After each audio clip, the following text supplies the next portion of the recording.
Spalio 30 atėjau į vieną vietą, gerai žinoma, žiūriu.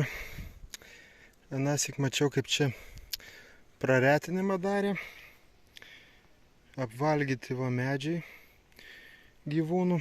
Ir žiūriu, eidamas netoli savo miško kameros, ragas guli. Ragas guli. Ir įdomiausia tai, kad čia, sakau, aš mačiau, kad prieš 3 savaitės kokias darė šitą praretinimą šito miškelio. Tai vadinasi, nepamatė niekaip šito rago. Taip gavosi, kad jau čia beveik 2 metai, kai neradau nei vieno rago. Ir va staiga radau.